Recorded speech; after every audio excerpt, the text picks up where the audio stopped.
Okay, so now, so usikimbie tumekula hakuna haraka ama sasa ndio nataka kulala hakuna easy energy kwa penyewe okay, energy so, so let's enter 2008. Tell me a little bit about 2008. Which kind of artists do you work with? What other jobs are you doing within Homeboyz? What's happening to your production skill? Because now you're mixing and mastering even. I'm doing my best to mix at that time, though I do not have, it's more of like knowledge umegain hapo tu kwa grao, like to, you're learning to, because you've been played music that is well balanced, and like in that studio they're creating the sound is dope, so you start kind of learning and having references to, like when you're doing a song you have a reference for its mix, like this would be, if it sounds close to this, then we're good to go. So you're learning new skills. I'm also doing, like, other than the edits for the show, and in that time is when Homeboyz is also like now initiating radio to come on. Everybody has auditioned. They held fresh auditions for everybody to join the station, so like you're recording those links that they're using to audition guys and things like that. A bit of ad work. There were, I think, a lot of advertisements. Recording videos a lot was a main thing, because you had to do two things. There was a VO bank to collect voices, so the people coming in just to leave their voices there. To leave their voices there, and then there are those who are being recalled because we sent a bunch of those voices to a client, and then they like that, so now we have to call that person to come. So you're learning now to do things like radio ads and making them sound real. Do they need background? How do you balance it with the music and all that? Put it together. How do you make it 30 seconds? How, because client is very specific. I want a 30-second cut. It can't be 31 seconds.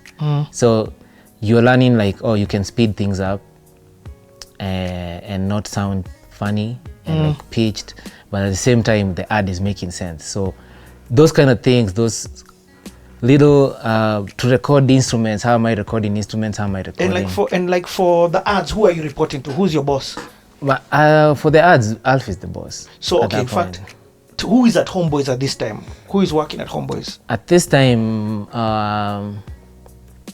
Alf is my boss at that point. And he was head in what department? He was head of production and film. Oh, okay. Yeah. Okay. And then now H2O, these programs have now like gone to another level as well. We have battles. We have a whole show on Nation TV that's Hip Hop Halisi that we have to record, bring on rappers, hold a competition, and those kind of. So now I'm learning also how to do sound for TV, because I have to be the one recording. I have to mic these guys, set up the DJ, make sure his music is coming to the mixer, the mics for Wakamba Wawili, because they were the hosts that time. And we were shout, hey, Nyaje Hip Hop Halisi, top of the voice. So like, hey, how am I making sure there's no distortion in this recording and all that? Now edit that, give it to the filmmaker. So like you have to integrate, because Homeboyz is running a corporate thing as well with the studios. It's not just for music. It's also, that's even, in fact, to be honest, that's how they're making money. That's how they're making money. So music is not really the way they were making money. Safaricom work is in. Safaricom Live? No, like now. Safaricom client work. Yeah, client work is in there. We're doing this whole VO. You see the internal voice thingy in Safaricom, where mteja wa nambari uliopiga. When they changed that, we had to do like the change to Amboy Wawero from the original voice. Yeah. Now you recording that whole script, how you have to name it and name those prompts exactly as they are in 2 languages, and then edit all that, and you're in charge of the editing there. You're the one who did that. You're the one who was behind the editing. Yeah, and we had to do it twice. The first voice and recording. Like, recording. It takes a whole day, because it's like 35 to 40 pages per language. it's in English and Swahili. So cause that voice, then we do it, they were like, no, accent ya dem iko na ukosto, so now look for Wambui Waweru. She's the one who's doing it now. Again, repeat again, a whole day of recording. Those prompts. Sorry, you do not have enough airtime to make this call. Wewe ukisikia hiyo kitu unaona tu kazi. Mimi naonanga tu kazi, nasikia like okay, sawa. And then now, yeah, keep on redoing if they come up with new things and stuff like that. So those were the kind of jobs that now I'm learning to do. Mm-hmm. I'm also learning to remix songs and like give them my own touch, like and stuff like that, which would come to pay off later. Because like now I'm taking like Homeboyz had a lot of access to acapellas, especially like hip hop and stuff. So like I'd get a Keishaka acapella and make my own beat to it, and just for the hell of it, like let me just hear how, if I had like. Do you have some of those here? No, but that was a long time. Like I don't think I ever saved any of those things. Like but cause your time unatumia machine ya ofisi. I get it. So all that was there in that bank. That's why there was systems on how to name these files and stuff. So like how sina hizo stuff, but I did a lot of remixes for things you're challenged. Oh, here we have an acapella, we want a beat and stuff like that. That's how I ended up learning a lot to do with like music arrangement and stuff. Hey, Dillie, you're a diligent. I get where the name Dillie comes. So actually you're diligent. It's so funny. Yes, at that time I was. And then Alf is the one who was like, when I started. Tell me about Alf. I know I've met John. I've had the privilege of, and Mike. Mm-hmm. Mike once or twice, but from afar. John a lot.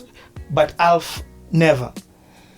Alf ni msee wa chini ya maji, but he was in charge of the production and film. So even the KTN shows, ensuring that they've been edited, they've been like the video, because John used to do his mixes. Before we had like now DVJs that could play video and mix video. Mm-hmm. The mix was done. John would record it on Pro Tools. Like let me tell you, John is the only DJ that I know who edits on Pro Tools. Mimi wasengine watumia Acid, sijui nini. John ako Pro Tools. Pale anadu mix yake, anairecord. And then now the guy who's doing editing has to take that and put video on John's mix according to the songs that they've cut, chop them up, put effects, transitions and all that type of stuff, and then now package it. I would go deliver those shows hapa INM. Unatumwa na tape kaa sita mpeleka. So mimi matatu hivyo INM na ID yangu panda huko juu nimeleta shows za hii wiki. Okay. So they were always new. Yeah. You never repeated?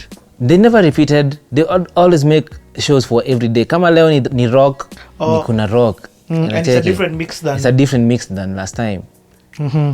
So then now DVJs came later on and made things a bit easier. Yeah, like, VDJs, yeah. Yeah. So I love what you're saying, because you're saying in the beginning it was audio led. The DJ, I mean, I'm not saying it's not audio led now, but then the DJ would do a mix, and then he gives it now to your department. Yeah, to the department of video, and they put videos on top of that. Yes, and then Alf is the one who's in charge of that department. If Homeboyz is shooting an advert, Alf is in charge. I remember we once shot a Lifebuoy ad, and the thing is, whether or not you're in the film crew, you have to be there in the morning. Unasikia call time is 6. Like wondering, why am I in this shoot? But is there like anything audio, you're the one who's handling. Yep. So unarushiwa hiyo, so like you have to be on toes and know how everything works. Like, how am I going to record? Do I need to go with a mixer? Figure it out technically, then tell us what you need. And then let me ask you, what was your first jingle? At this time in 2008, have you worked on a radio jingle? Just more on videos, like there at that point I haven't made like a piece of music that ends up being used in an ad yet. I think that would happen way later, way much later. Because most of the time, even if do I remember my first jingle? The one that I remember, what I didn't do when I was at home, but that was after I left. Okay. But most likely, maybe beds. Because now when Homeboyz started, the radio station, and now imaging had to be done. So that means we need music for traffic, music for sports, music for entertainment. Actually, those were my first set of jingles that I ever did. So like, Corinne's show needs an opener, and I'm there make a beat, take off some chops from vocals, like Lil Kim. It's the jump off. Nini just like scratch it in there with my beat and just like that's the identity of that. I get it. See, it's like the opening montage. Yes, the opening montage like for a show. This is the music for weather. This is the music for traffic. What? Yeah, so I had to do that imaging, and then now take the vocals that are being sent by the station voice and now cut them into these different promos for different shows and this kind of thing. So you see also there, I'm learning how to do radio things that involve music. You have to bring the music up here, put it back down. Exactly. Those kind of things. So really now when those kind of things come like later on, I mean, like it's easy for me to handle them. But that's where I learned a lot of radio stuff. Hey dude, Homeboyz is a beast. You entered serious learning school, like serious. Like what you're doing, you are touching everything. You're touching everywhere. Videos, you're touching music production, mixing, mastering. And you see now what they'll do is that they'll push you towards like, this is a thing that you can do. So we're giving it to you. You're the one who's handling that. So you have to make sure it goes on point. What made you not waste that opportunity? A lot of people, when presented with an opportunity like that, can start complaining about a lot of things. And so, for example, I know they can complain definitely about the pay because you're looking at the amount of work that you're doing, and I'm 100% sure the pay is not in line with that. Yeah. Or even the workload. The workload as well. The workload is crazy. It was crazy. So, like, for me, it was, I can use this to learn and acquire my skill set and develop in the most way that I can, So 2 things I want to get is skill and exposure to working in such kind of a studio. Like most people will start with a bedroom studio and then transition the way up and find themselves in dope studio. But I got the opportunity to be in a dope studio and learn from the word go. Yeah, from the jump off. Yeah, my friends would be like, no, the day that like you're learning with all this expensive equipment that you cannot afford for yourself, like even if you were to leave this job, you can't afford to buy all these things. And like what I'm like is like, what is important is the skill. The fundamentals. Yes, that's the fundamentals. If I know how to use this equipment, it's okay. Then I can be able to simplify the whole thing and be able to do it on a smaller scale without having to go big scale. Because if I don't know the skill and what do I need to connect where? What do I need? I need a mixer.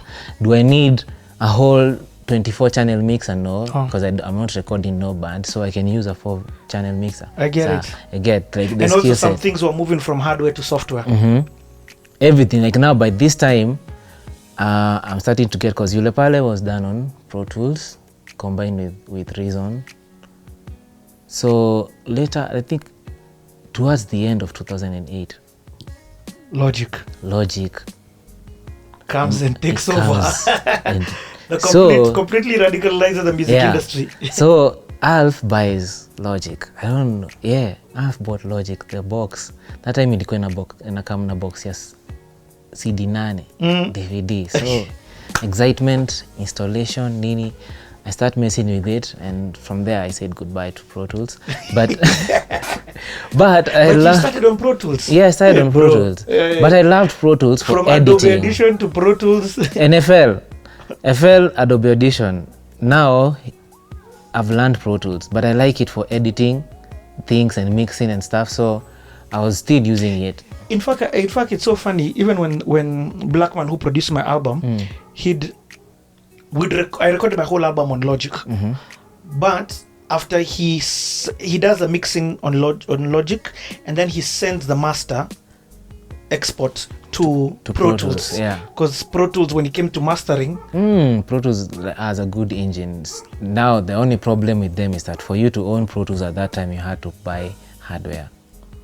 Okay. So from the company. So you unaangalia sound card, maybe the cheapest sound card they have at that time is like 100 G's.